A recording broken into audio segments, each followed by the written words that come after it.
વડોદરા શહેરમાં ફરી એક વખત સફાઈ કામદાર હોય વિરોધ નોંધાયો છે। કામદારોની નવી ભરતી ક્યારે કરવામાં આવશે તેવા સવાલો કરવામાં આવ્યા છે।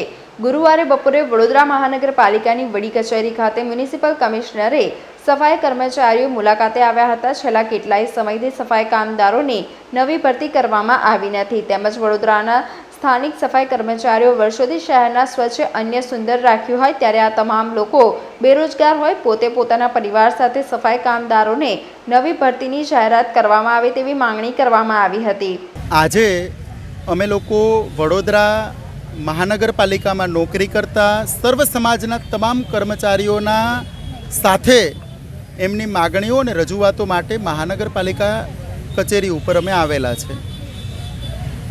વડોદરા મહાનગરપાલિકામાં નોકરી કરતા સર્વ સમાજના લોકો જે Brahmin, Kshatriya, Vania, SC, ST, OBC, minority Patidar આ તમામ લોકોએ એમની રજૂઆતો બાબતે વડોદરા જિલ્લાના અમારા પ્રભારી માનનીય કંચનભાઈ પરમારને એક વિનંતી પત્ર આપેલો કે ભાઈ અમને લોકોને વડોદરા મહાનગરપાલિકા છે એ આર્થિક શોષણ કરી રહ્યું છે, લઘુત્તમ વેતનનું પાલન કરી રહ્યું નથી, અમારી કાયમી ભરતી કરી નથી રહ્યા અને ભારતના બંધારણના અનુચ્છેદ 23 અને 24નું પાલન નથી કરી રહ્યા।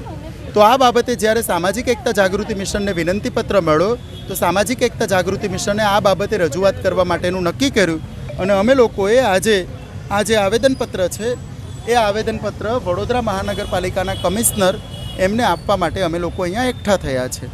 હવે અત્યાર સુધી બધું બરાબર છે, આવેદનપત્રની રજૂઆત છે, સાંભળવા જોઈએ અને એમને કાયદા પ્રમાણેની બધી જે કંઈ પણ ધોરણસરની કાર્યવાહી કરવી જોઈએ।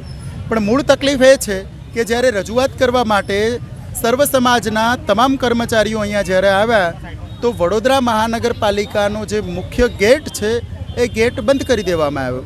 તો મેં અહીંના સિક્યુરિટી ઓફિસરને પૂછ્યું કે ભાઈ આ ગેટ ઉપર તમે સાંકળ કેમ બાંધી દીધી છે લોખંડની?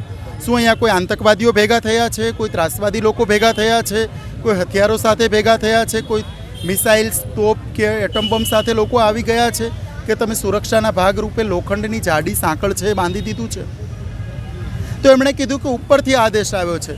એટલે આપણે કીધું કે ઉપરથી એટલે ક્યાંથી આદેશ છે? ગાંધીનગરથી છે, દિલ્હીથી છે કે પછી ઉપર એટલે સ્વર્ગમાંથી આદેશ આવ્યો છે તમને ભગવાન ઇન્દ્રનો કે ભાઈ આ ગેટ બંધ કરી દો વડોદરાનો? તો વાત એ છે કે અમારી માગણી સિમ્પલ આટલી છે કે કર્મચારીઓને લઘુત્તમ વેતન મળવું જોઈએ। લઘુત્તમ વેતન માટે ભારત સરકારનો કાયદો છે મિનિમમ વેજ એક્ટ 1948। તો ભારત સરકાર જે છે એ સંસદના બંને ગૃહોની અંદર લોકસભા અને વિધાનસભાની અંદર આ બાબતેનો કાયદો એમણે લાગુ કર્યો છે અને તમામ કર્મચારીઓને લઘુત્તમ વેતન મિનિમમ વેજ મળવું જોઈએ। હવે ભારત સરકારના કાયદાનો અમલ કરવા માટે વડોદરાના મેયર અને વડોદરાના કમિશનર તૈયાર નથી। એક બીજું કે જેટલી પણ જે કોન્ટ્રાક્ટ બેઝ ઉપર કે આઉટસોર્સ ઉપર જે કર્મચારીઓનું જે શોષણ થઈ રહ્યું છે આ ખરેખર બિલકુલ ખોટું અને ગેરકાયદેસર રીતે થઈ રહ્યું છે। આપણે જ્યારે ભારતનું બંધારણ જોઈએ તો ભારતના બંધારણમાં અનુચ્છેદ 23 અને 24 જે છે એ તમામ લોકોને આર્થિક શોષણ સામે લડવા માટેના અધિકારો આપી રહ્યું છે અને એ ફંડામેન્ટલ રાઇટ એટલે કે મૂળભૂત અધિકારોની શ્રેણીમાં આવી રહ્યું છે। હવે વડોદરાના મેયર કે વડોદરાના કમિશનર તો બહુ નાની વસ્તુ છે પણ ભારતના રાષ્ટ્રપતિ પણ ભારતના નાગરિકોને એમના મૂળભૂત અધિકારોથી વંચિત કરી શકે નહીં।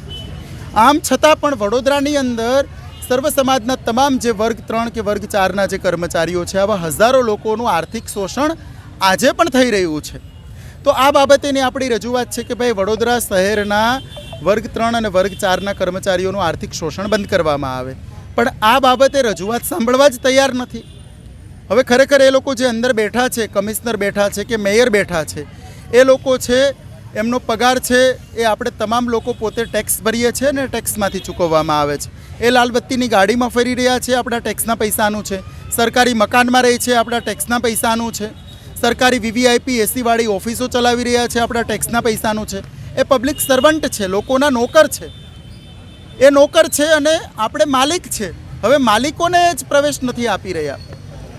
તો વાત એ છે કે વડોદરા મહાનગરપાલિકાના મેયર અને વડોદરા મહાનગરપાલિકાના કમિશનરે એમની જો થોડી ઘણી બુદ્ધિ હોય તો વાપરવી જોઈએ કે એ કોઈ ભગવાન નથી, એ સિમ્પલ પ્રજાના નોકર છે અને પ્રજાનો સવાલ એને સાંભળવો જોઈએ અને એમને નોકરી એટલા માટે જ આપણે કીધું છે, એમને નોકરી આપણે આપી છે એટલા માટે જ કે લોકોના પ્રશ્નોનું નિરાકરણ કરે અને લોકોની રજૂઆત સાંભળે. પણ અહીંયા અત્યારે ગેટ બંધ કરી દીધો છે. પણ અમે લોકોએ પણ નક્કી કરી લીધું છે કે મેયર અને કમિશનર પોતાની જાતને જો 30 માળખા સમજતા હોય તો અમે એમનો પગાર આપીએ છીએ, એટલે અમે એનાથી વધુ મોટા 30 માળખા છે. જ્યાં સુધી આ ગેટ ખોલવામાં નહીં આવે ત્યાં સુધી અમે અહીંયા બેસવાના છે. વડોદરાના બાકીના લોકોને પણ અમે અહીંયા બોલાવી રહ્યા છે. 1 દિવસ બેસવું પડે, 2 દિવસ બેસવું પડે, અઠવાડિયું બેસવું પડે કે 10 દિવસ બેસવું પડે, કદાચ મહિનો બેસવું પડે તો પણ અમને કોઈ વાંધો નથી. પણ જ્યાં સુધી વડોદરાના મેયર અને કમિશનરને એમની ફરજનું પાલન કરવા માટે એમની જે કંઈ પણ ફરજો છે એનું ભાન અમે નહીં કરાવીએ ત્યાં સુધી અમે અહીંયાથી હટવાના નથી.